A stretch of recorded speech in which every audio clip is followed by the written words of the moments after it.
That's right. We're about to start anyway, so. But I think it is close the presenter deck. I don't know how to use Mac, so that doesn't make me very sad when I get here. First, we need all the variables. Probably not what you're watching. Once you have all this, then you can start Trying to log into my account.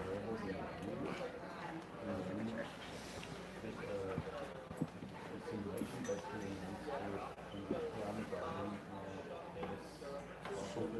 so for a group like Laurel, there's a burden to understand that all those model parameters in there. Someone needs to do that. What does the group get out of that? What's the benefit to the group? They can find standards more easily than this. Because as you guys said, it's a fair platform and it's very useful to and more with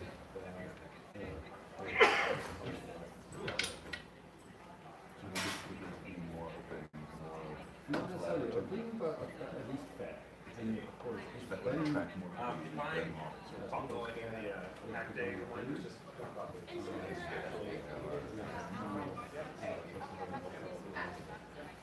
I did that, sorry.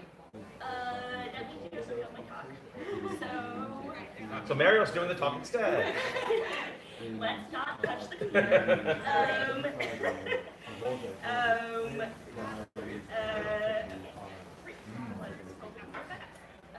And then once you have the rest, like into the places, so yeah, no. then you can make it time. That's one person. Another thing is service person. Yes.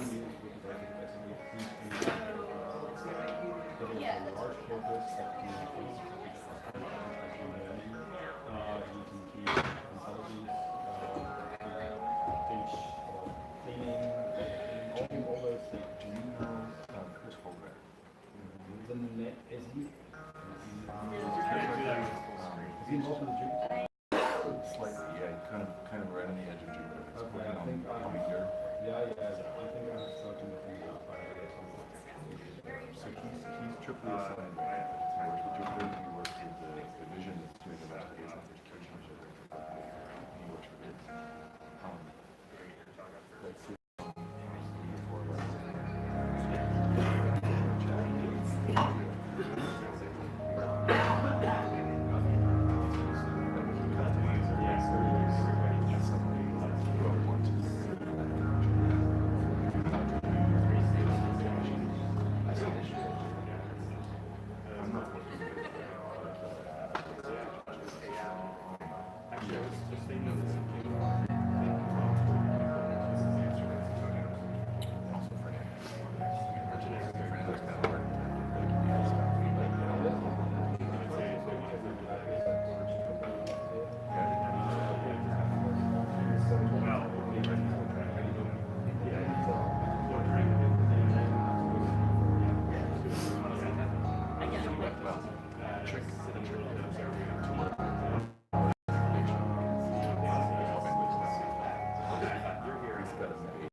Can we just roll? I have a list of like hundreds of activities that I can do in coursework.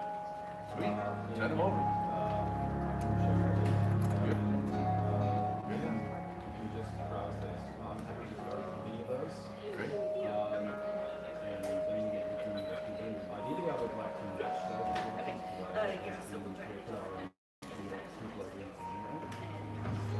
Well,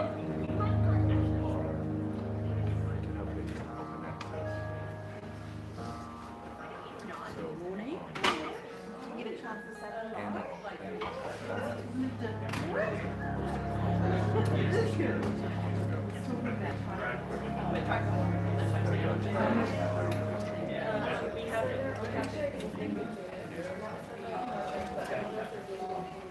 Crystal Ayers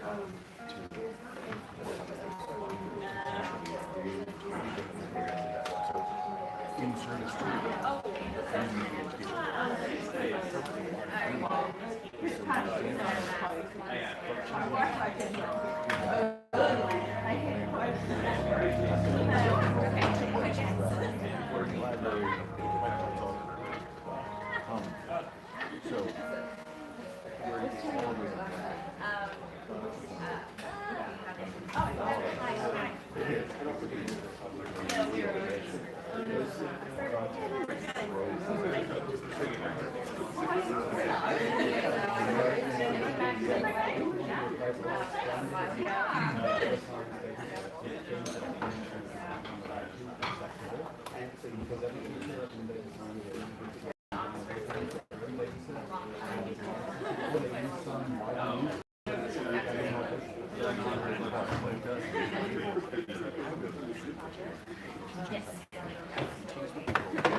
If you want power, folks, there's power up behind you.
Folks, we're about to get started.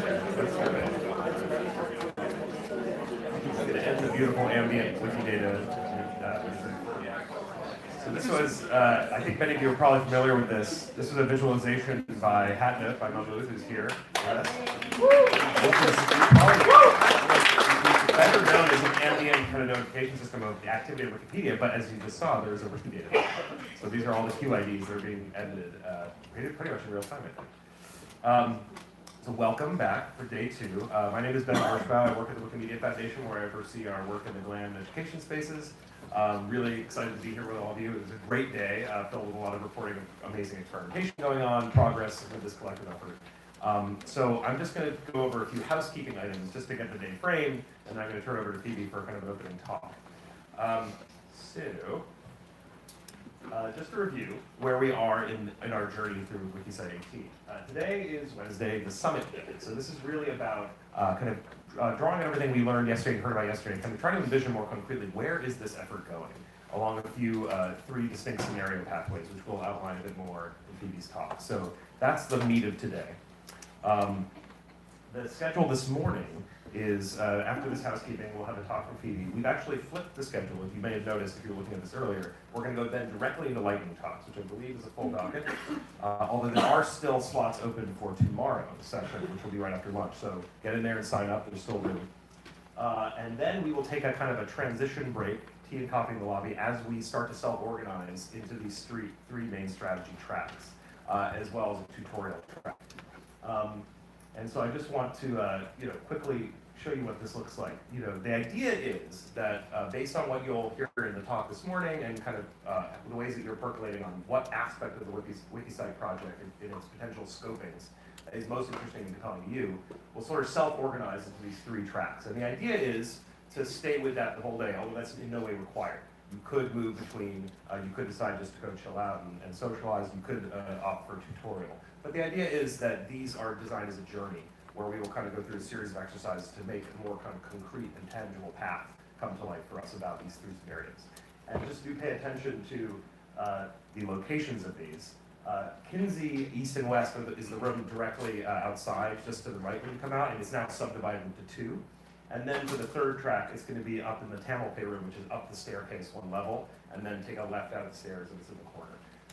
During this coffee break, the facilitators, actually folks who are facilitating these tracks, could raise their hands. Track 1, Marilee and Jake will be kind of leading that one. So during that break, if you're gravitating to scenario 1, look for them, and they will be kind of ushering people into Kinsey East. Track 2 facilitators are John and Elizabeth. Can we identify them? There they are. So look for them if you're gravitating in that direction toward discussing curated corpora, and they will usher you to Kinsey West. And then track 3 will be Phoebe and myself, the moonshot, and we'll be upstairs in a room that will either feel cavernous or overstuffed, depending on who shows up and how many. So that's how that works. And then of course, there is a tutorial track in here. Also to note, the live streaming, thanks to Andrew Lee, will continue today, but it will only be capturing in this room, so all the plenary sessions at the beginning of the day and at the end of the day, and then of course the tutorial track. So those tutorials will be captured and of course have greater utility for folks later. And that will all still be organized in the main YouTube playlist, which is listed at the top of the program. So we're going to continue to document into that playlist. What else? Tonight is the Wikicite social, the one official social event. And that entry for that is through your ticket that was included in your badge. And if you are not going to be coming tonight, which we would be very sad about, please do return that ticket to the front desk, to Irene or whoever's at the front desk, because we can maybe redistribute those to local friends. But we really hope you will join us. The location is at the Cornerstone Restaurant, great beer bar and food joint. It starts at 6:30 and we'll go till late. And it's very close to where we are now. This is just sort of the walking directions. If you come straight from the Broward Center, it's quite easy. You just go out in Shattuck and you'll be there in no time. Let's see. Another reminder, on Friday, there is an Internet Archive visit being arranged. And I highly recommend, if you are free and able to go, that you visit the Internet Archive. It's an amazing place, amazing people. encourage you to go. Everyone who works there has actually been transformed into a terracotta warrior. You'll see them arrayed in the main kind of meeting hall. Yeah, I really encourage you to do that. And if you do in fact want to do that, you need to RSVP to this email address on your own by noon today. So go ahead and do that right now if you think you can go. I heard from Mark there's a cap at 20. Oh dear. I don't know how many hours people ready, but just be aware there may not be other people. I suspect emails are going to start firing off right now, and I hope you're not the one that hits that cap, but I really encourage you. It's an amazing place. Also, looking ahead to tomorrow. Tomorrow is the hack day. This is where we kind of really start to roll up our sleeves and kind of go into action. Now, you can already, and we hope, and you received the email last night from John, be thinking about ideas you want to propose. You can start putting those ideas in a pitch page that's linked at the top of the Day 3 program right there. You can do that now, you can do that throughout the day. And actually, the workshop tracks today are geared in part to not only casting our minds far out into the potential future, but then coming back, what can we start working on now? So we hope that those tracks will generate some hack day projects. But if you have things in mind already, we encourage you to put them in the idea pitches section. Marilee? Somebody this morning told me that they were worried because they're not technical, that they won't have anything to do during the hack day. Address that, please. Yes, so hacking in our definition does not mean exclusively technical projects. These can be social projects, these can be organizational projects, this can be communication and documentation projects. So really anything that we need to do as a community to start moving toward the vision of the Wikicite vision. So this is not in any way restricted to technical projects. So if you have an idea for a survey we'd like to put out to the community, some research we should do, another convening we should hold, documentation projects that need to be done to allow more people to use some of the tools and workflows that have been developed. These can be hacked projects as well. I think it's ideally we have that full range. So put those ideas in there. And also, if you're already kind of have an idea that's become quite concrete and you're already thinking about how do I get people together and how do we gather around the table and start working on this, you can claim your spot by editing this table here. And these are the areas that we have around the Brower Center, and you can start you can claim your table. Phoebe. Can I just say, also, your ideas don't have to be big. They can be small. They can be, we're going to model the whole bibliographic universe, or they could be, I'm going to model one type of citation, right? And pitch liberally, because we can always combine ideas, right? So any idea is welcome. No idea is too small. Exactly, and ideas can get refined and can evolve midstream. And tomorrow, of course, there will be kind of a pitch session to start the day where you'll be able to kind of actually kind of expand a little bit further on ideas that you've been working on. We encourage you to kind of populate that throughout the day. And again, the strategy workshops are partly intended as a kind of way to generate some more ideas. Lastly, we will be getting a group photo together tomorrow, I believe, but sheepishly, we actually realize we don't have an appropriate camera with appropriate lens. So in this sort of community bootstrapping spirit, Sadiq is already volunteering potentially. Great. Sadiq, we'll talk later. So good. So stay tuned, maybe further announcements of when that is happening and where, but I think that's where we are for now. And I think also on the Wi-Fi, I think public, using the BBC public is the kind of default. In this theater, there's also the BBC Conf. But yeah, that should be sorted out today. And sorry about the bumps in the road on that yesterday. So I believe that is the housekeeping. Anything else over in the committee? Great. Quick question. Yes. Just on the hack day, you've got 4 places listed here. Do they all accommodate about the same group size, or is there a difference we should be aware of? Like if we want to do something with like 3 or 4 people versus 20. Do you have a comment on that? Yeah, so we basically have these different spaces. You'll see they're different size and shapes. The slots we put in the calendar are mostly for people who want to claim like a persistent area or session, but there's no need to do that. And I think people will sort of organize around tables and how much space they need. So yeah, it's very informal and self-organized. Thank you. All right. Any other questions, anything else on people's minds before we get started? Okay. Then without further ado, I'm going to hand over the podium to Phoebe. We're going to have this opening talk and then go right into lightning talks, then break transition into the strategy tracks and tutorials. So, I'll let you close that. And we will have time to set up like. All right.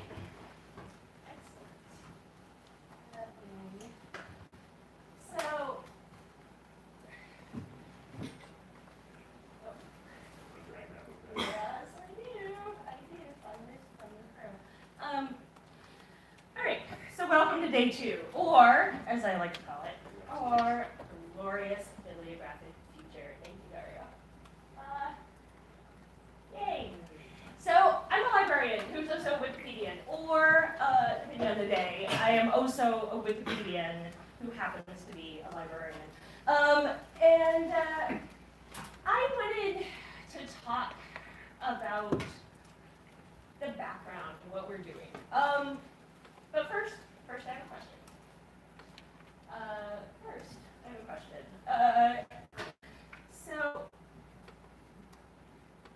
a slide. Okay, first I have a question.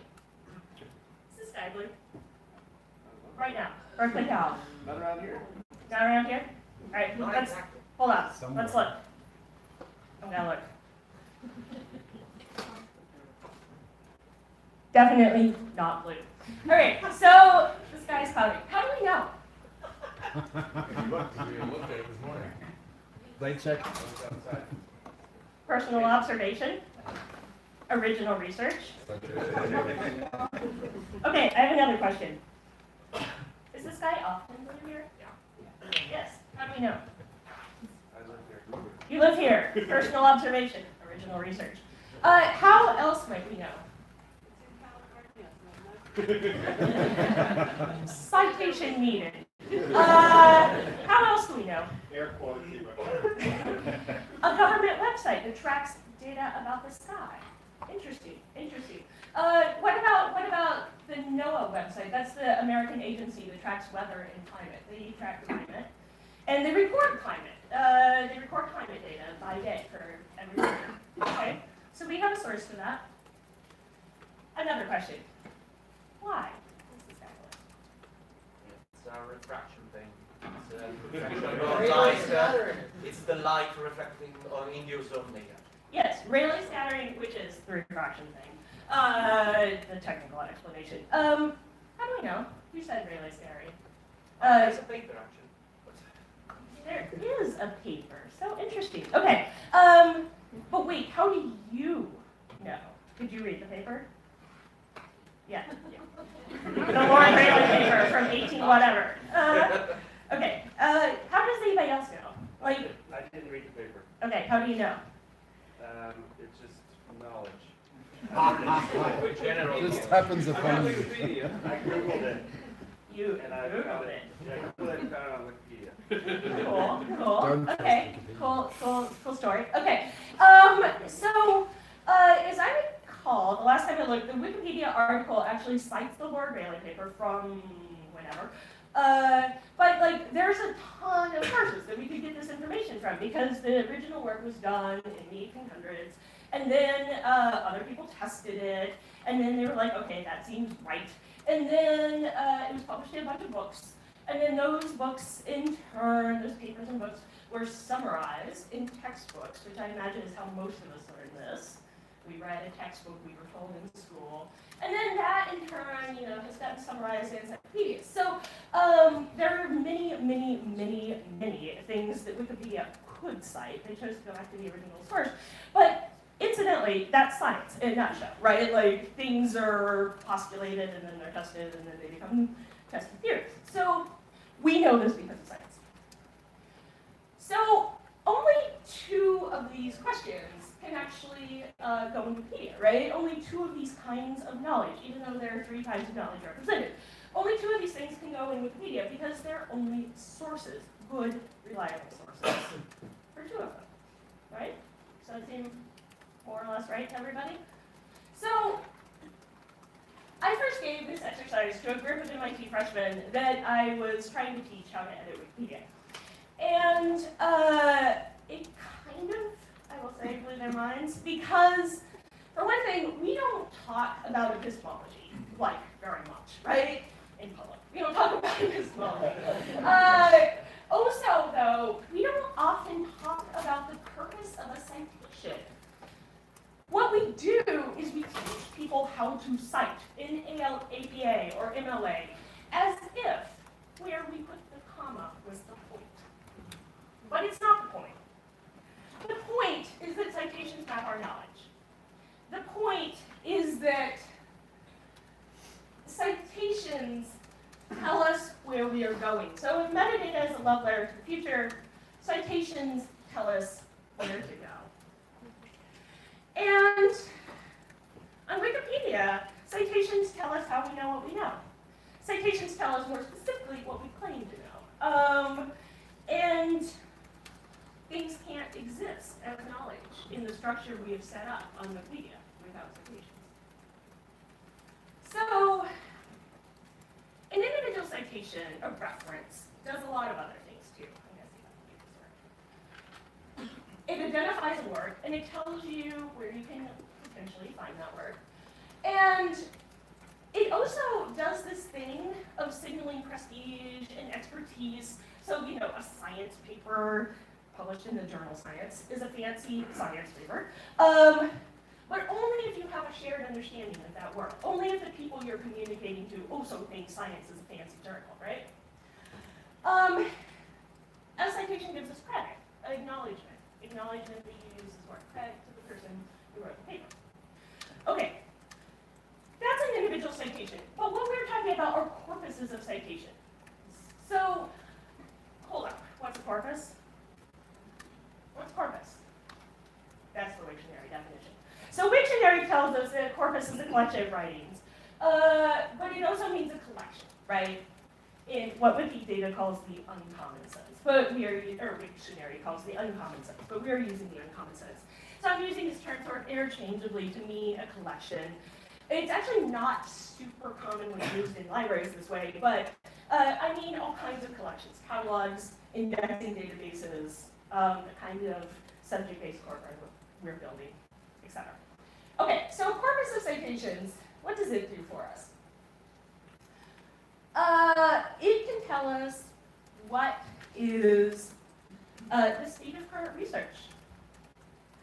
What do we know about this topic? A complete corpus can tell us who did what. This is really, really, really important to people who work in academia, right? How many papers are coming out of a university? How many papers have you produced? That often determines people's job prospects, right? A complete corpus can also tell us if what you want to do has already been done by somebody else. Already been done and published, I should say.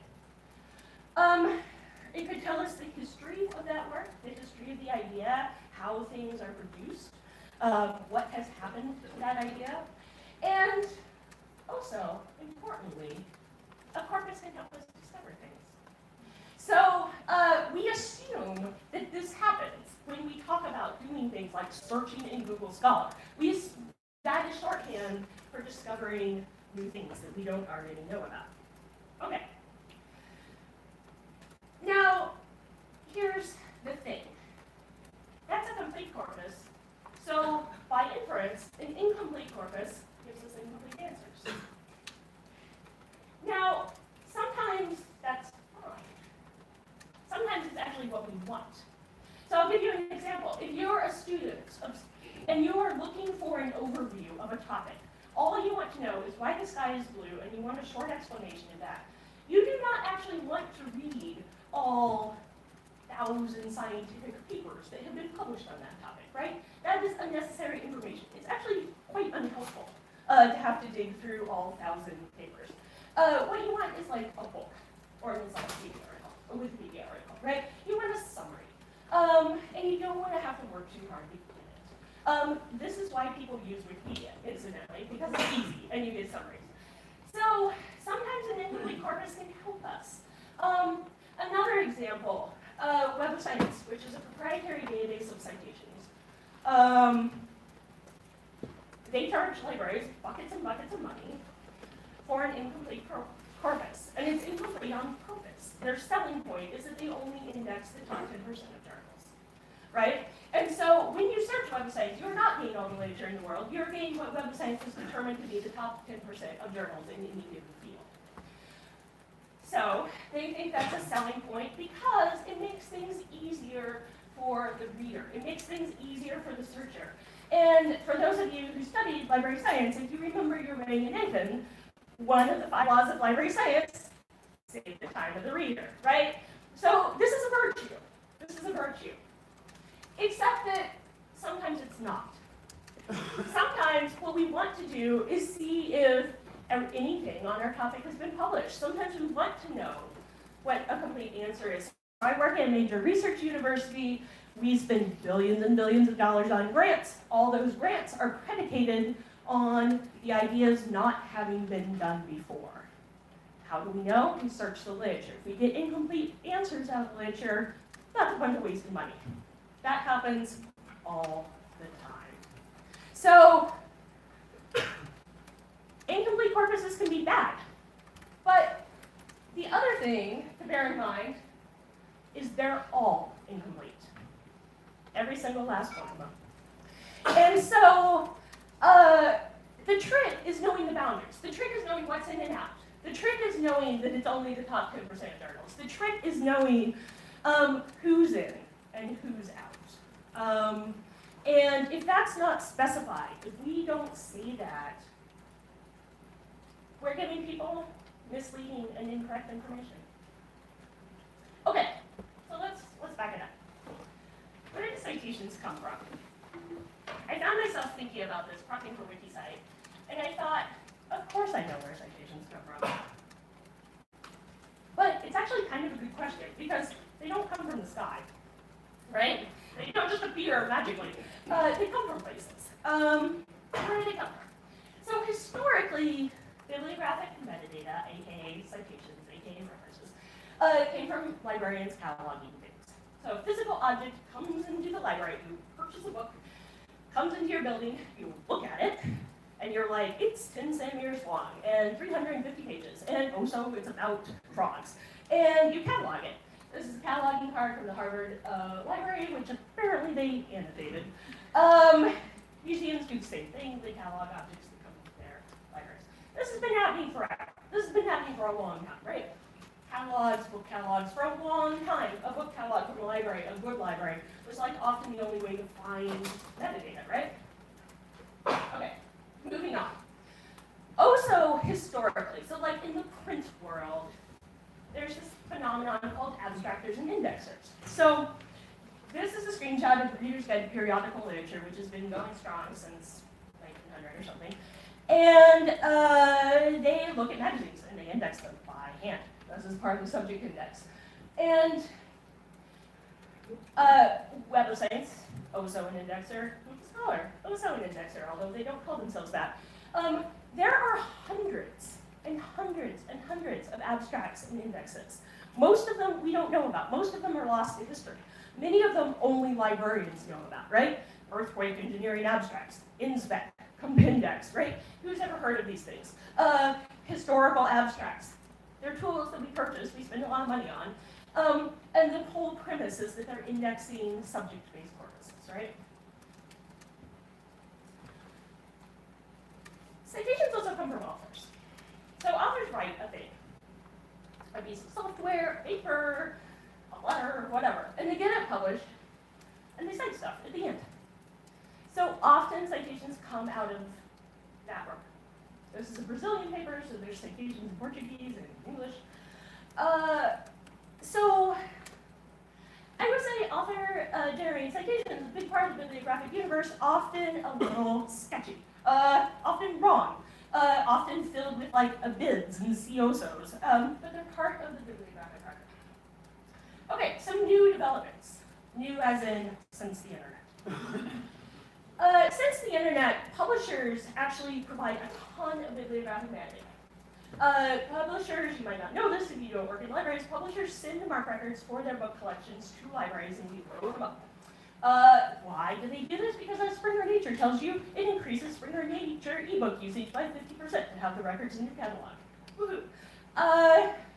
We pay money for this indirectly by paying publishers. Publishers also send bad data to things like Crossref, right? Another new development is that there's these big public libraries of publications online. So things like the archive, things like university repositories, things like OSF are making corpuses of papers, and those papers have metadata.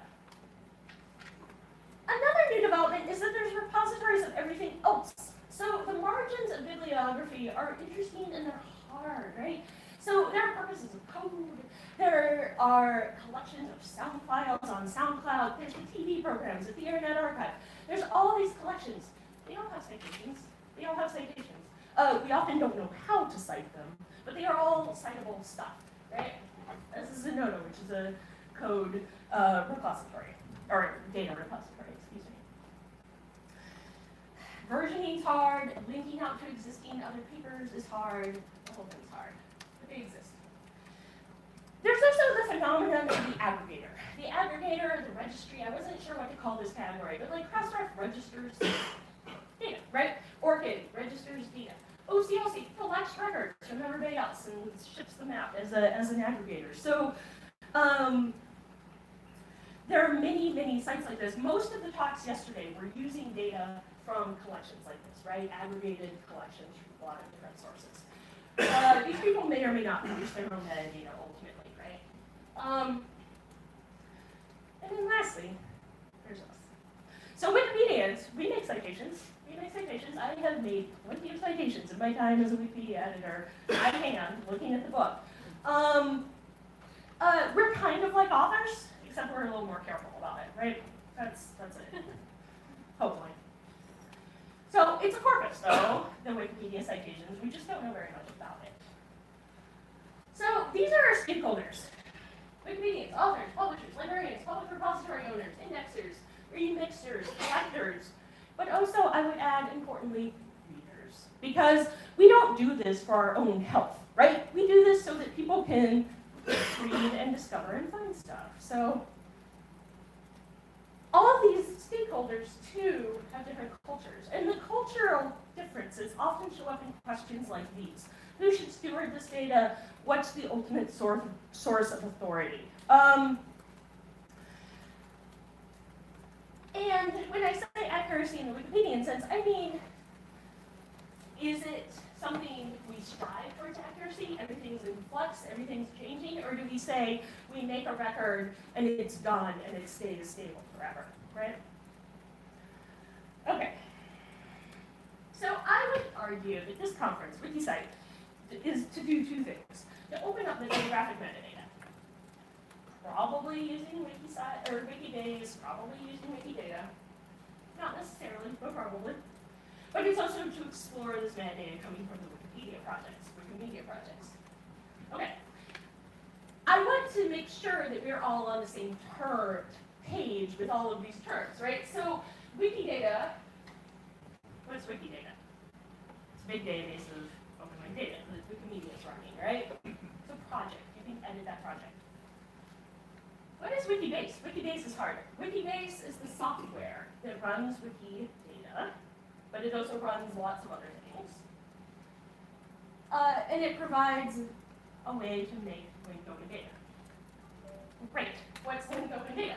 Linked open data is data that is connected via the internet, probably, in various ways. And I know there are lots of people here who are experts in this and will argue with me about this definition, but there are lots of people here who are not experts. Right? So, and then there's Wikipedia citations. I keep referring to these. So on Wikipedia, the citations are formatted roughly like this. They're structured data, but they're not linked open data, right? They're just structured within the text of the Wikipedia article, as opposed to citations on Wikidata, which can be linked open data. This is an article on Wikidata. Okay. So with all that in mind, here's what we got here. We are going to talk about 3 scenarios. And these 3 scenarios came out of the Wikicite roadmap at Wikipedia last year.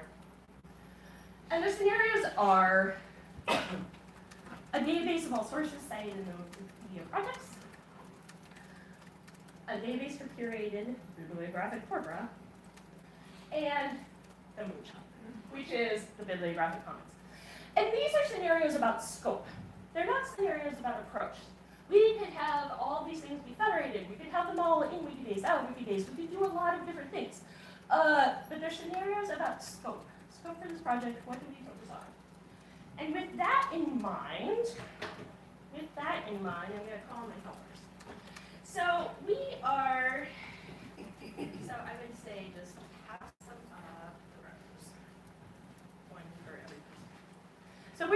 out some stuff.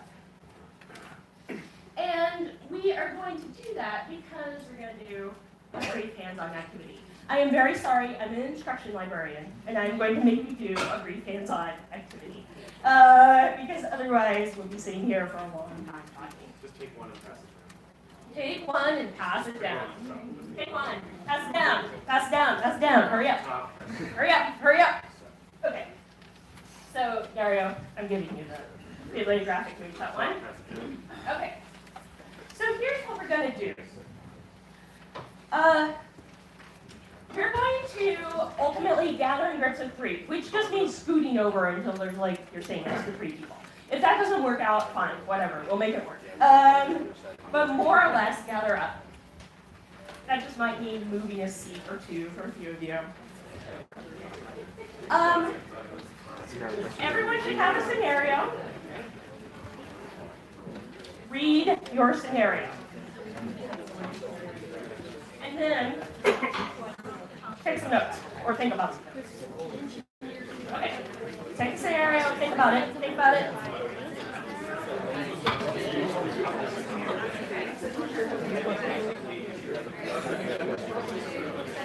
Do you have the proof by having somewhere that the slides were not available? We're going to post them. So yeah, we had to clean up a couple things. Yeah.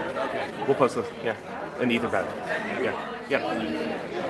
I see some trading going on. They're not baseball cards, people. Read your scenarios.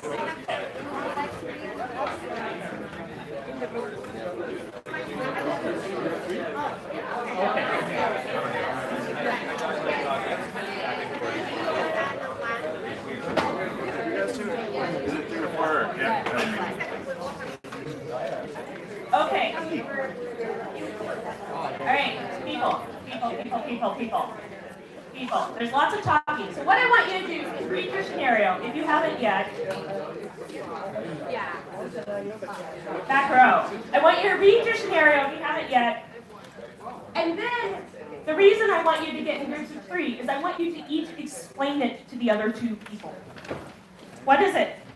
So explain it to the other 2 people. Whether we take a minute or not, this is going to devolve into chaos, so whatever. But give each person a moment to talk about the scenario they have in their hand. What does it mean to you? What could it include? And then we're going to take a couple more minutes just for some questions. We're not going to get all the way through all the questions, so it's a conversation. But just take a moment, tell everyone what you think the scenario is that you have in your hand. Does that make sense? Okay, great. So, I'm going to start a timer. Is there a question? Yes, we have 2 twos here who lack 2 twos who left. appropriate sets. Oh no! Talk to Pete in the back. Gather up. Yeah. Yeah, great. Anything else? Any other passing questions? Okay, great. Let's talk for a couple minutes. You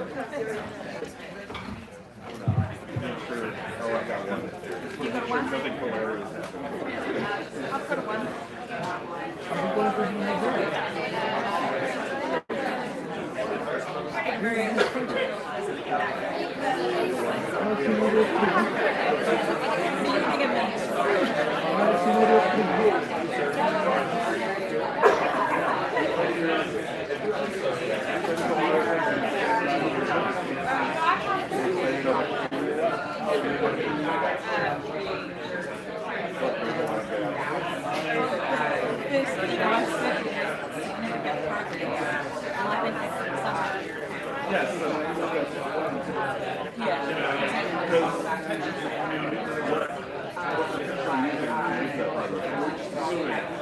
There's a lot of stuff. It wouldn't be there. No, that's I think they're assuming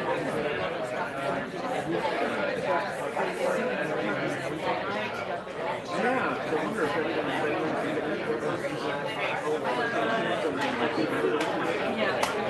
I tried loading it on my computer. Because it's so big. So I have no idea.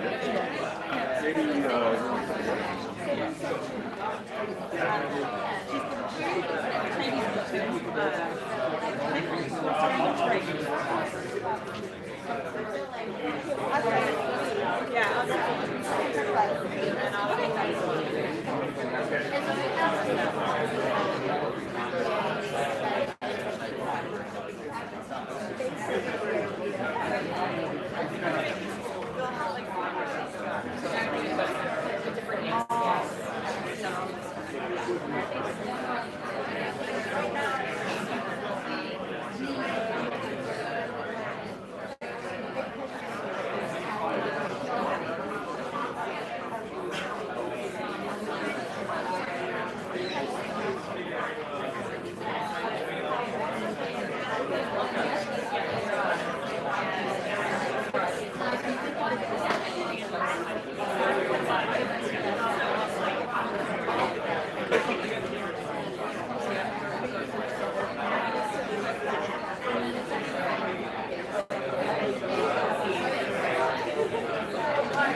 No, it's fine.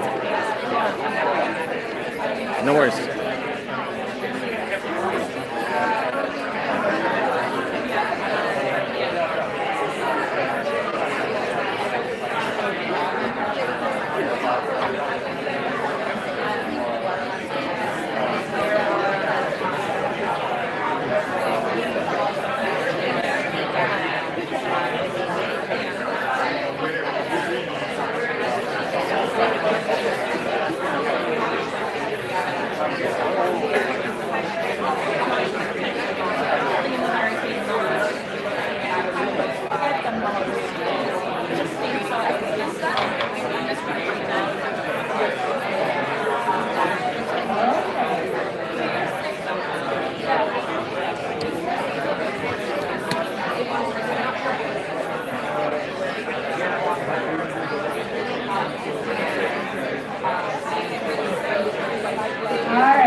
front row, back row, middle row.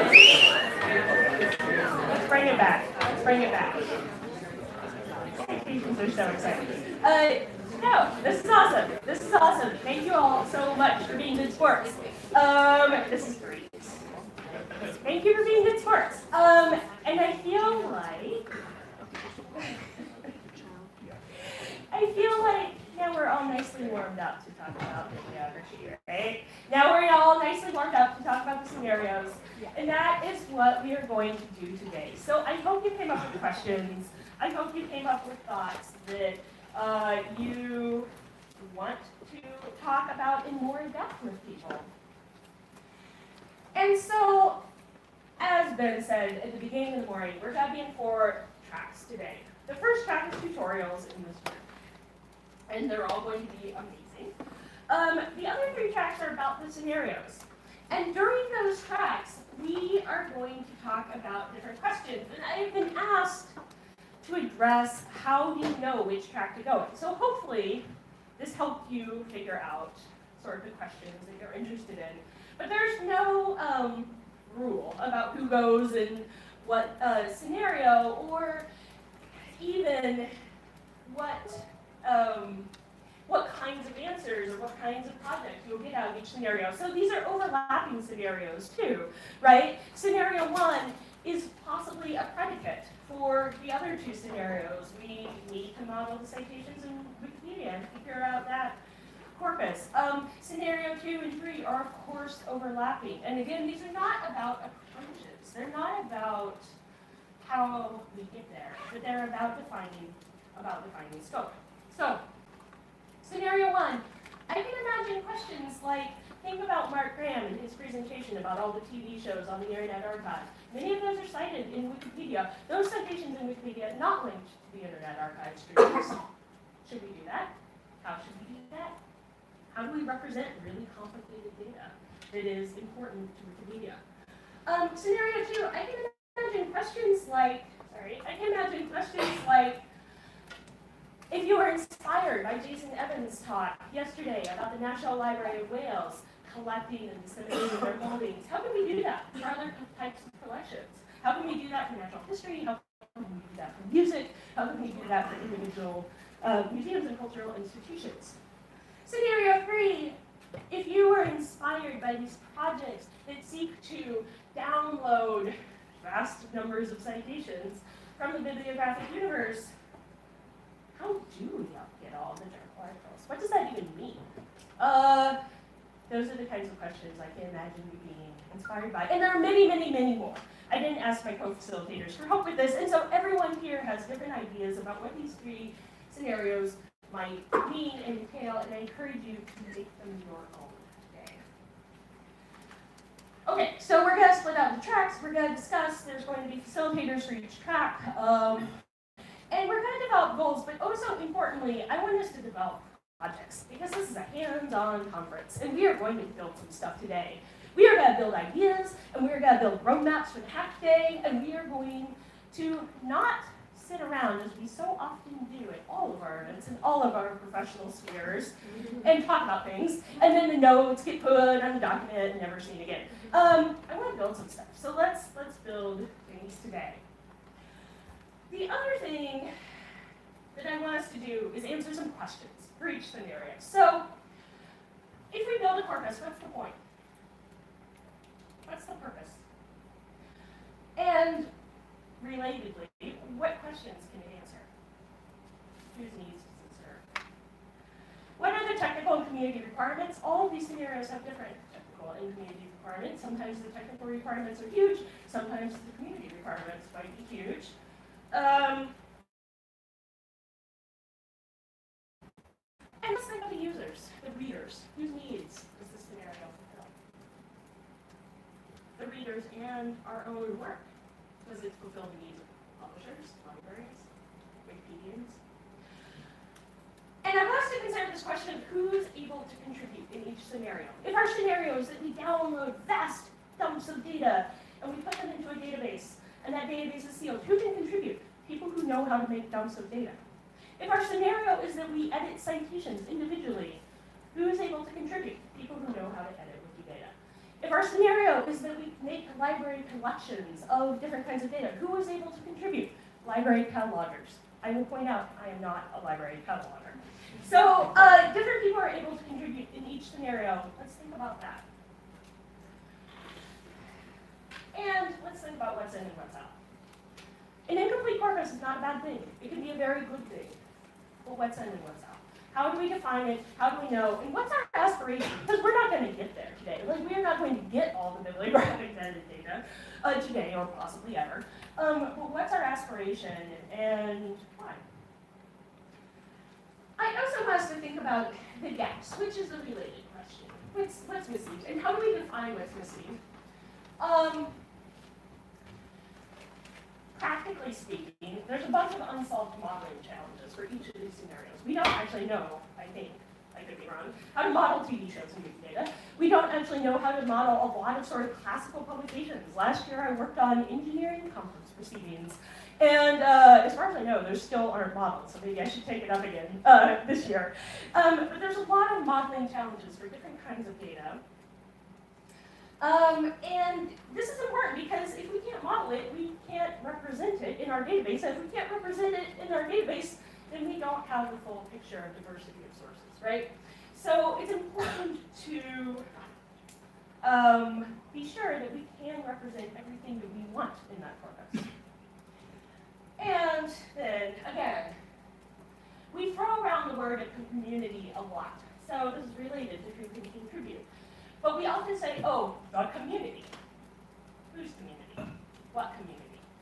We are a community, but we all come from different perspectives. We all have different backgrounds. There is no single Wikipedia community, right? Because on Wikipedia, we all do lots of different things. Some people write articles. Some people run Wikilove's monuments. Some people write code. There's no Wikipedia community. We operate on many, many projects together under a shared umbrella. Similarly with Wikidata, and similarly with libraries, right? So what do we mean when we say community? So I just wanted to highlight the 3 tutorials in this chat because this is also important. We are here to teach and learn each other, right? And I want to emphasize that everyone in this room, I mean, I know what half of you, everyone in this room has different kinds of expertise, right? Everyone in this room is an expert in whatever your thing is, whatever your field is. Some of us would self-identify as Wikipedians, some of us would self-identify as librarians, some are both. But everyone has expertise, but no one in this room knows everything. And I think that this conference is particularly prone, I love Wikicite, I love this conference, but I think that it is particularly prone to having people feel like they don't know enough. Because you look at these amazing projects that our colleagues presented yesterday and think to yourself, I don't know what they mean when they say Wikibase. That is fine, right? That's completely fine. And it's good. It's good. We should ask each other the questions that we don't know the answers to. What we should not do is pretend we know what is being talked about and being like, yes, I understand how this thing works. So that's why we have tutorials, because there's a lot to learn. I wish I was going to do tutorials. The 3 tutorials are Wikidata 101 and data modeling from Andrew, ingesting data in Wikidata from Simon, and querying Wikidata from Adam. Great. And they're just throughout the day. This is a Wikimedia project. Many of us are Wikimedians. And the ethos of Wikimedia projects in general, if you haven't worked with Wikimedia very much, is that we're open. There's broad participation, anyone can edit. Things are freely shared, we don't hang on to our stuff, we don't own our data. And we reevaluate. These scenarios, they came out of a working group. They are not the end all and be all of the future of bibliographic data on Wikipedia or Wikimedia. They are just a handful of scenarios. We can reevaluate. We should ask questions. But also, an addendum, especially for this conference, there are no stupid questions, right? Like, there's Wikipedia, Wikidata, and this universe is exceptionally, exceptionally complicated. So, We are here to talk about what Wikicite's future should be, and we are here to build that future because we are a democracy. The schedule we've talked about, and I will just say, we all need citations. All right, thank you.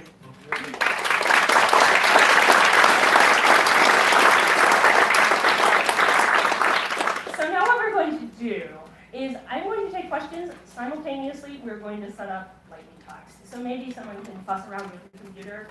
And the lightning talks are going to be, I think so the lightning talk should be in the Etherpad. If your thing's not in the Etherpad, then make it be in the Etherpad.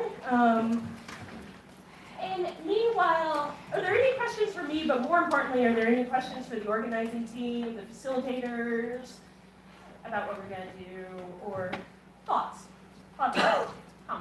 Yeah.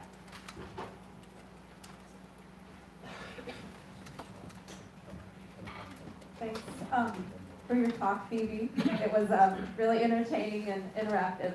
And in the interest of defining things, when you said Wikicite is about opening up bibliographic metadata, can you say more about what you mean by opening up? Dario. Sure. No, seriously, do you want to speak to that? I mean, I will answer too. Actually, yeah. I think it's an easy question for many of us here who are in the room. I covered that in my talk yesterday. Catherine covered that. We are operating in a world where there's a risk of enclosure of the commons. Like we have many semi-proprietary platforms that provide this data, and that data cannot be reused and built upon. At Wikimedia, everything we do is free license. The contents, the code, the spirit of what we're doing is that by producing work with a license, we allow others to reuse and build upon. So the availability of data that lends itself to be reused with this free license is critical to what we're trying to do here. And there's a lot of work to do in the advocacy area to make sure that metadata providers can actually embrace this vision if they want their data to be built upon. Yeah, so I suspect to, I mean, given all the talks yesterday and the conversations we had collectively, on and offline, there's a question of open product and open methodology, right? And what do those two things mean? Like the open product is that citations are available to reuse by others. They're not copyrighted, they're not restricted, which means that you don't have to be a library with an acquisition budget of $2 million to buy indexes so your people can find stuff, right? That's the point of open access for citations, is this is metadata that is only valuable if it's shared. It's only valuable too if it's collected in reasonably sized chunks. An individual citation by itself, it does some things, but it doesn't do lots of things, right? We need chunks. So that's the rationale for open access, open sharing. The rationale for open methodology, I think, is, by which I mean open production, like anyone can edit, is a little more complicated, and I suspect a source of lively debate in this room, right? The Wikimedian ethos for open production is that all bugs are shallow with enough eyeballs, but also all problems are solvable with enough hands. So we can't represent the world's data without people from all around the world working on it. We can't work on making a complete encyclopedia. Well, for one thing, logistical challenges are immense, right? Like we've tried things like having an editorial board. It just doesn't scale. So the question is, in my mind, and I don't have an answer to this, right? I thought about it, but I don't have an answer. The question in my mind is about scalability and diversity. And open production also brings in people like our friend from New Zealand who makes the amazing moth data, right? Would that moth data exist without your work, or would it be languishing in the back catalogs, the back archives of the natural history museums that you work from? Every library I know, although a couple people disagree with me, but every library, every archive I know has a backlog of things that we wish we could do, right? We wish we could catalog our special collections. We wish that we could count on our technical reports. We wish. But we can't because we have limited people and limited budgets. So that opening gives us a scope that is vastly expanded. Okay. Anything else? And then we're a little bit behind, so I think we'll take a question or two and we'll give them thoughts. Yeah, I was thinking about the corpus of Yeah. bibliographic and academic data.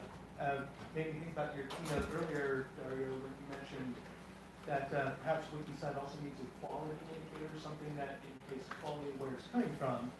And so my hat, for example, is I work in faculty affairs at the University of Colorado Boulder. We have a highly curated set of more than 100,000 publications of academic data. And what I don't know, and I'm wondering, is how can we get this data, put this up inside of Wikidata, properly cite it, and still maintain the quality of all the work that we did? Yeah, I guess that's my question. Yeah, that's a great question. I don't have an answer for you. We do need a flag. We need some better wording in Wikidata. I mean, that's clear to everyone. That's clear to everyone. But like, I mean, there's been various projects to try and flag pages on Wikidata as having various and some quality indicators, but in the Wikidata structure, I don't know, other people here that who aren't me can speak to that. But I think we should think about that. I think we should think about provenance, especially, which is really what you're talking about, like where things come from. Provenance on Wikidata right now is terrible. So like, let's fix that, right? One more, and then lightning talks,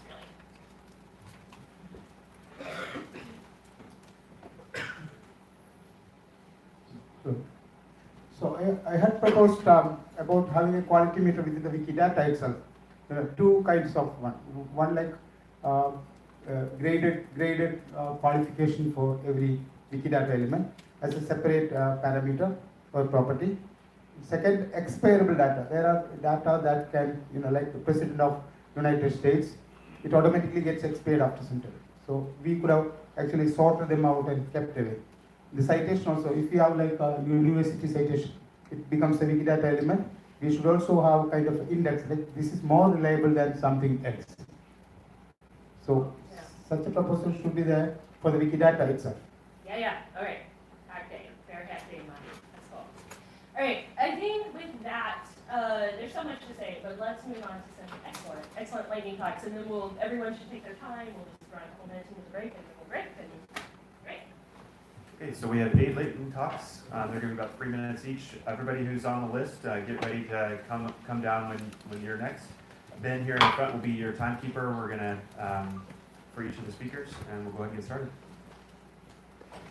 All right, so speaking of provenance on Wikidata, I'm the builder of Cycloid, and it's just a RESTful web scraper that returns metadata in a different, usually URL. I'm going to skip all that, but if you click on this link, it's going to take you to sort of a fun, gooey thing where you can try it out, so you can try URLs or whatever. And so this is a sample request, and this is basically what it gives back. JSON, everything is strings, and so the plan is to use it. So Knowledge Integrity is this project that Wikimedia Foundation is running.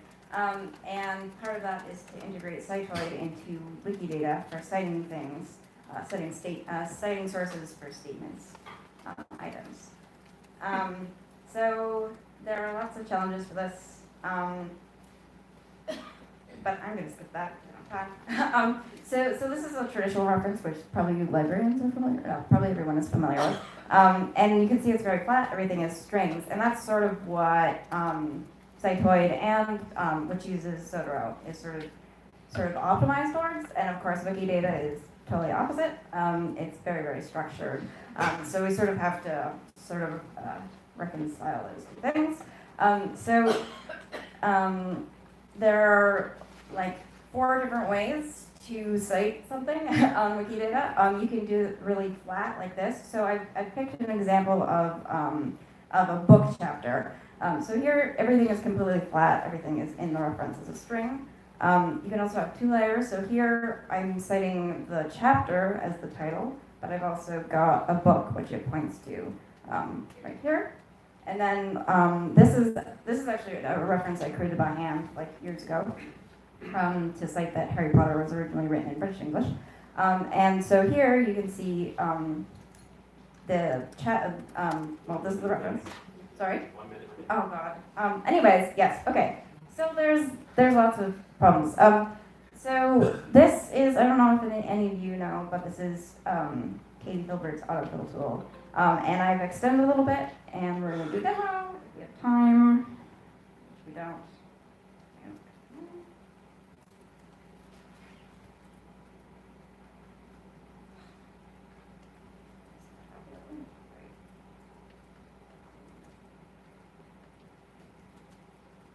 Alright, so anyways, this is not very good, but you can install it right now and use it if you want. But it mostly creates a flat reference. Maybe it's not working. I don't know. Alright. I don't have time to do the demo, but you can do it yourself if you like. And please visit this request for comment, because it's very relevant to all 3 tracks.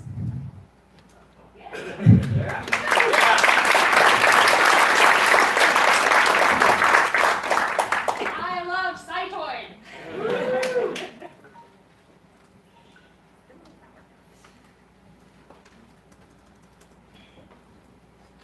It's great because like I said, everybody can go and can do the demo themselves.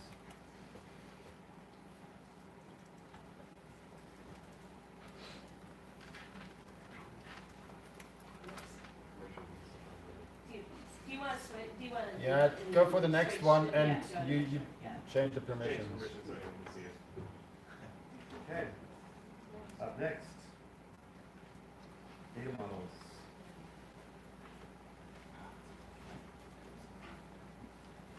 Hi. Well, my name is Jose Miguel Laura. This is a joint work with Eric, who is there, and Kat Thornton and Andrea Westminster. So we are going to talk a little bit about linked data. We are here, and there are a lot of good things about linked data. It's flexible, extensible. There is a very nice query language, Sparkle, interoperability, and there are some success stories like Wikidata. But there are other challenges, other problems that maybe is there too much flexibility in the data models? Is it really easy to query? You know, I mean, maybe some of you are working with Sparkle and you want to do a Sparkle query and you don't know where to start. And even if you have different data models for different bibliographies, are they compatible? How do you know if they're compatible or not? And there's a lot of work to do still, as you can see in Wikicite. So how can we increase the quality of linked data?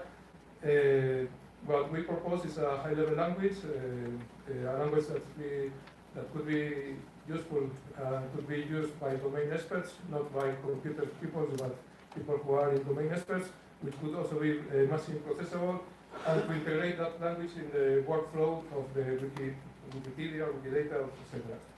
That language is Shape Expressions. We think it is a language which is similar to Sparkle in the syntax, but it is much more concise. So this is an example to describe a paper, and the paper has a title, an author, and a number of pages, and references the author has the shape of an author.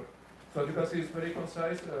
I think it's intuitive, and people who are not very experts in computer science, they could do this kind of modeling. Well, this is a link that you can check that this entity validates with a paper. So you can click here, and I prefer not to do that. Not to wait too much.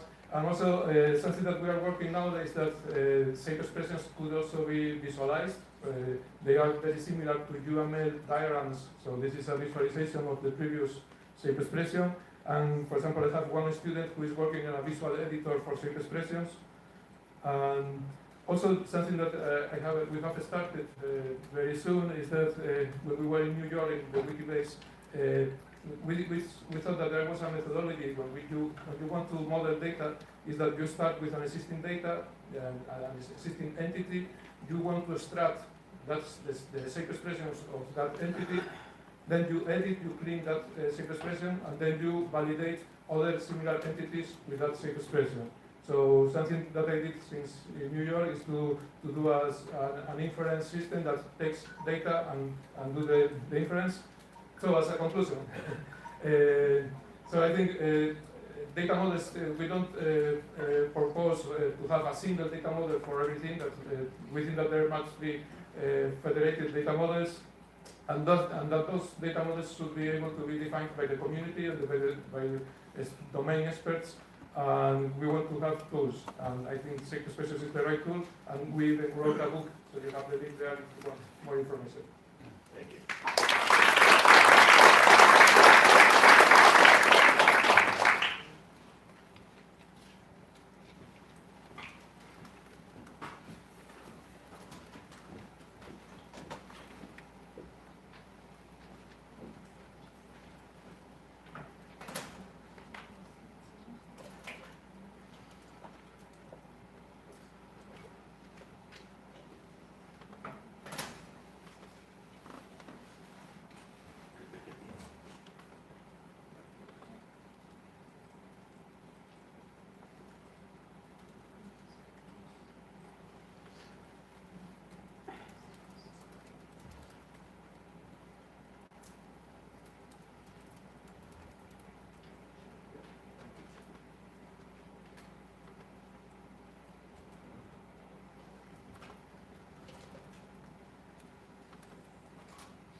So, yesterday I've seen so much exciting work going around Wikidata and all those possibilities for exploring knowledge about scholarly activities, scholarly and other interfaces are growing daily.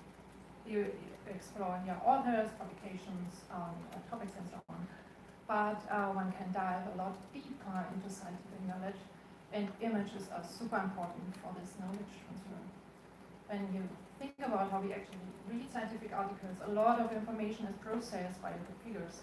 So images are crucial for understanding, often represent certain topics, and are object for reuse in other contexts, especially when it comes to open access scholarly work. So how to make those images available and reusable? We were inspired by attempts like Zupi's images, Wikimedia Commons, and came up with a pipeline within our project, NOAA, to build a huge corpus of freely accessible images, diagrams, drawings, photos, and so on. And the links to open access articles that we harvest from Western publishers like PLOS, Vidavi, and so on. And NOAA, this project was mentioned already at Wikicite when it was kicked off. And since then we have done a lot of work, and we provide a simple search and visualization interface to our corpus. And we now have about 5.5 million images in there, and as you can imagine, we don't derive the metadata manually. It's not possible. So we gain all this descriptive metadata from the articles, get the image meanings from the captions and corresponding text in the articles via text data mining, and we use Wikipedia, Wikicommons, Wikidata concepts and categories. We cannot automatically import millions of images to Commons. This initial idea was nonsense. So we left it to the community, or we leave it to the community to decide which images work. We were using this in our Wikimedia context in Wikipedia articles, for instance. So we provide an upload tool, and here see we also add the Wikidata, the items for the article via batch using the source envy tool.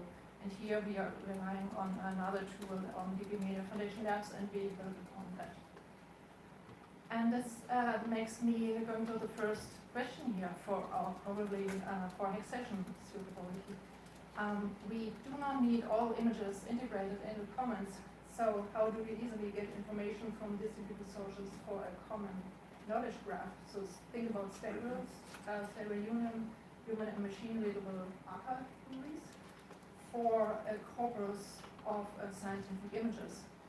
And if we want to import the images in the Commons, there's number 2, 3, and finally number 4 and 5, but I'm inclusion also. Thank you.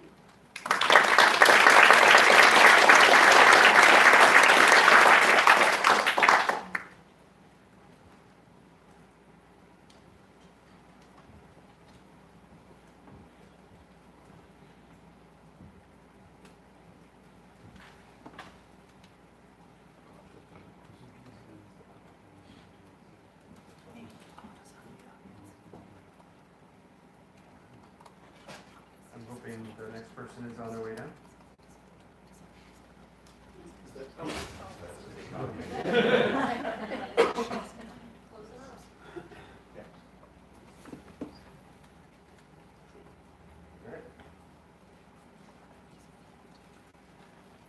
Hi.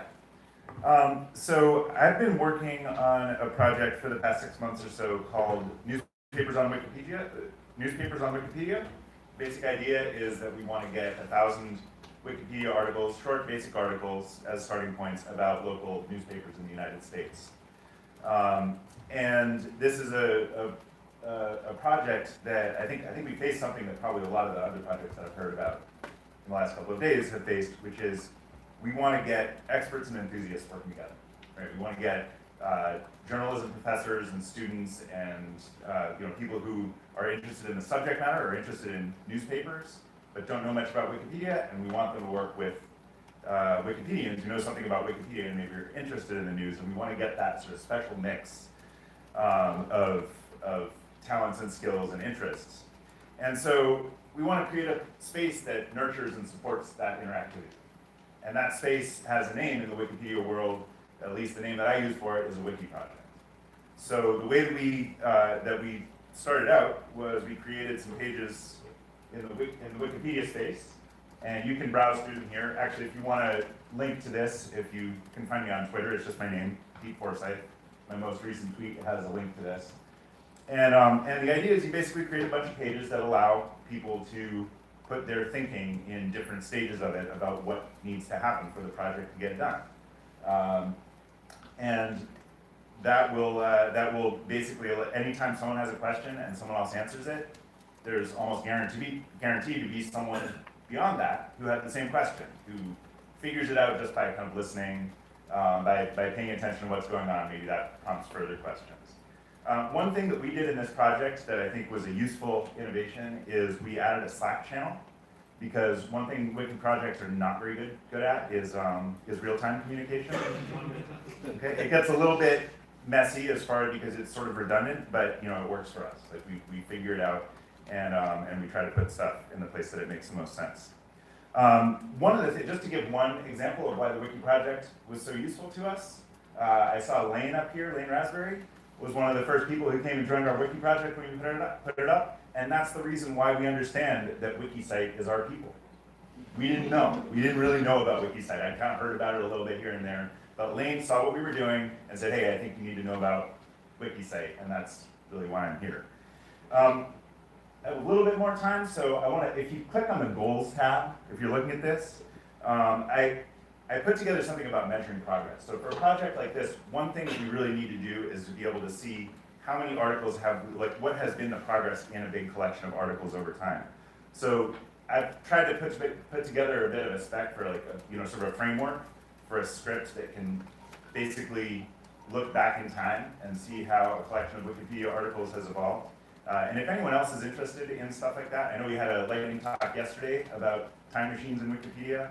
I'd really love to work with folks from other projects on that too.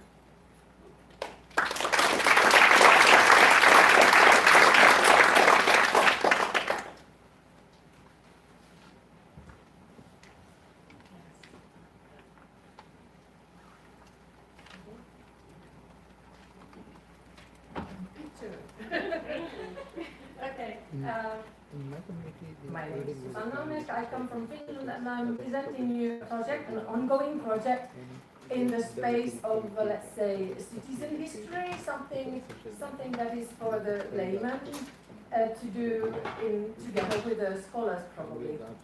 This is a wiki-based project, and this is probably what brought me here. And it is maybe I learned while coming here that it's also that thinking about the moonshot option, then this is probably something that fits in that category. Because we are making sites for topics that come from Wikidata, but we allow people to add their own topics, which is that they probably want to study their local history or even family history and all those small topics, micro history, and we create a structure for that. So here is to paint a picture and actually talk about painting. This is not a non-notable topic in Finland. This is actually Kalle Kallela, probably called the national artist. But anyway, he's a good topic because there's a lot of material about him. So this topic comes from Wikidata, and we collect stuff from archives around this topic. Archives including Wikimedia projects. This is a Wikipedia article together with the Wikidata data blurb, and then these works would be described in Wikidata, and the map would be a collection of different items that are stored in Wikidata or locally, and then a timeline of different ways of displaying the information. And the thing that we focus on first is this image gathering through the APIs of these different content aggregators. And this is something that we have already worked with.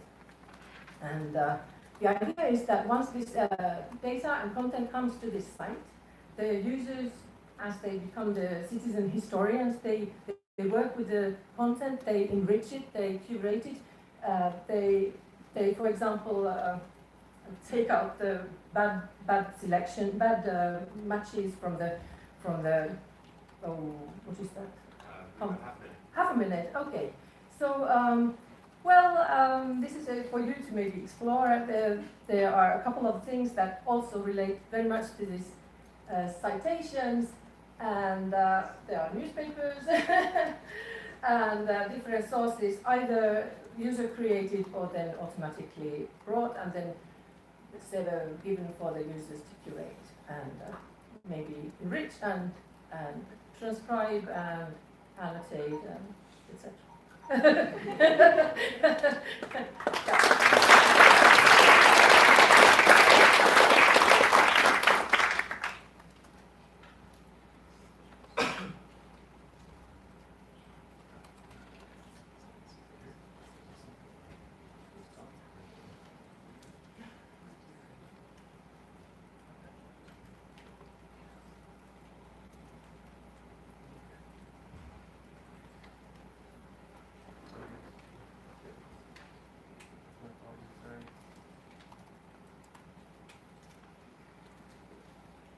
Hello everyone, I am Paul Santosh. I came from India, and when I am coming from India, I have a plan in my mind, a mission, when I started my journey to Wikicite. The idea is, we in 2014 and 15, we have created some bibliographic resources, bibliographic repository in our Wikipedias, which is about Telugu language books and all. So I wanted to improve Wikidata using, I want to export that bibliographic repository to Wikidata. What actually happened is, this is what happened. We created two kinds of bibliographic repositories. One is a bibliographic metadata for the digitization project. That is, its name is Digital Library of India. And we are no way connected with Digital Library of India, but the metadata is messy in the Digital Library of India. We, the Wikipedians of Telugu language, thought that a messy metadata, if it is improved, we can help a lot of Wikipedians to access the books. So we have created a repository in Wikipedia, a kind of catalog for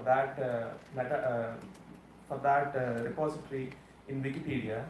And we have worked 6,000 books in 2015 and 2014, and later on in 2017 we have worked on remaining books.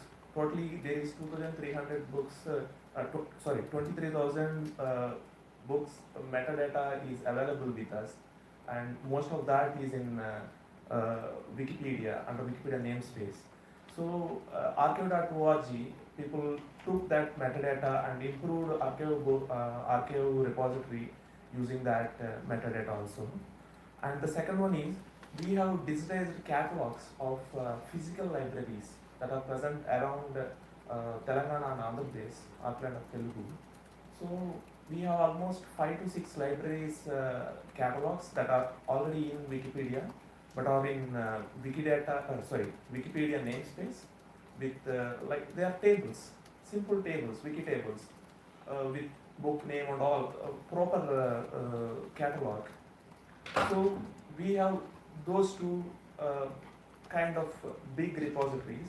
First one is 23,000 books, and second one is almost more than 2 lakh books, book entries. So this is what we have. Our plan to go ahead, we wanted this bibliographic data to somehow go into Wikidata. All our data is in Wikipedia tables. So we need some help in regard to technical aspects and how to take this entire data into Wikidata. And yeah, this is for now. And we are also planning to get in touch with more and more libraries over there and to get their repository into Wikipedia and especially into Wikidata. So this is my contact. I'm very much interested to work on this idea, and I need some technical kind of support. I'm a content Wikipedian and I'm not a technical Wikipedian. I wanted to know how to get this done finally.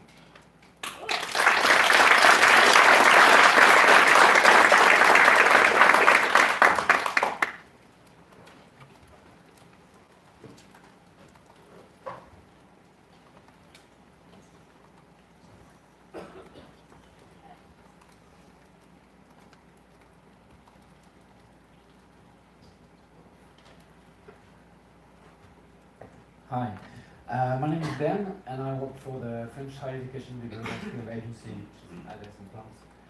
And I will talk about how our projects could fit in all the Wikicite and data initiatives. I'm not involved in the things directly involved when we talk about it. If you have any questions, I will be happy to point the right button to answer that.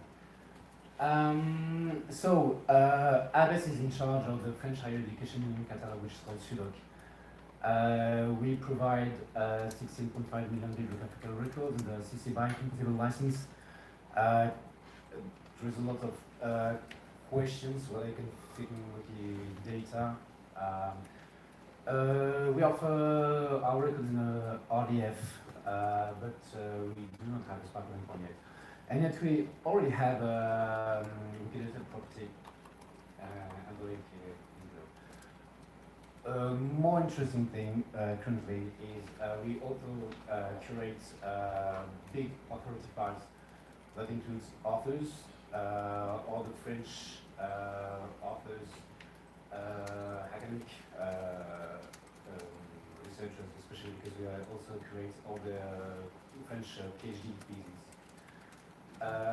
We have 3.5 million records, all CC BY compatible license as well, but we do have a sparkling point for this resource, and also Wikipedia property. The interest of our data is like someone said, the data curated by the libraries, French libraries, higher education libraries. We try to provide them some tools to help them create very neatly all the data, and this is a work in progress, which helps librarians to link the right work to the right person by this kind of color box and so on. Could be some ideas for the community. An interesting and exciting work in progress in partnership with the French National Library is that we are planning to build a national bibliographic currency production tool based on Wikibase, and which will be part of the Wikibase galaxy we talked about earlier. This is the link to the press release. It's in French, unfortunately, but it's quite straightforward. There will be a proof of concept until 2020, I think, and then the production will start. So yeah, exciting news. Here is the link to my institution, the technical blog, my Twitter, my mail if you have any questions. Thank you.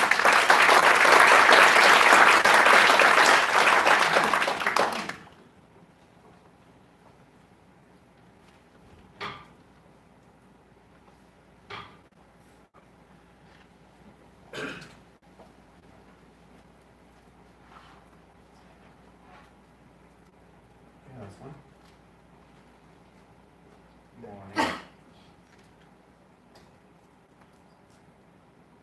So, I've been kind of thinking about how it might look if all of these citations were structured in a certain way.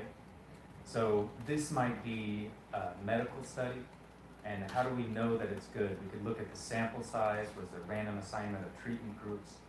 And so we kind of collect all this extra data and give the study kind of an extra quality assessment. And so, I think it's helpful to think of this in layers. So this bottom layer of citations is the base of our knowledge, and then it links above into kind of more abstract. So in this particular study, one of the claims was that sucrose is a cause of obesity, right? So kind of made maybe a simplified language here based on tags to kind of reduce the number of possible claims. But when you get to this upper layer, then you kind of got this general fact, and you might say like, well, what does the general public think about this? What do the experts think? And what is some sort of like automated calculation based on the studies think? And so, you can have discussions for and against, and then you can backlink up into who all links to this place. So up in Wikipedia, you can link down in for something. This would just be maybe one possibility. So, in this layer, this would be all of the studies that talk about the relationship between sugar and obesity. And so, what's their agreement? How reliable were they? How strong is the linkage? Is this paper really about this topic? And so then back down into the studies and on from there. Thank you.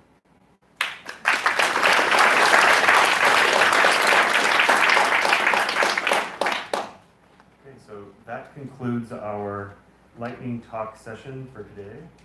And as Phoebe mentioned, we have 3 scenarios that are coming up, and Ben mentioned, this is our time to think about what tracks we want to get into going forward. So if you go to the program for today, you'll see that we have about 10 minutes for everybody to figure out where you're going to be for at least the next session, and to make your way to the rooms.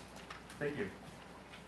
If we could just quickly, facilitators for each scenario, just please raise your hand together. Scenario 1, Jake and Marilee, so follow them into Kinsey East. In the next minute, grab a coffee. You can take a coffee in there. Scenario 2. Hey, that's me. John and Elizabeth. Where is Elizabeth? You'll be in Kinsey West, just out the door. And then scenario 3, the moonshot. It'll be Phoebe and myself. Follow us upstairs, this main staircase, up 1 flight, and then take a left out of those stairs toward a corner room. We'll be there waving our arms. Tutorials right here. Tutorials will be recorded.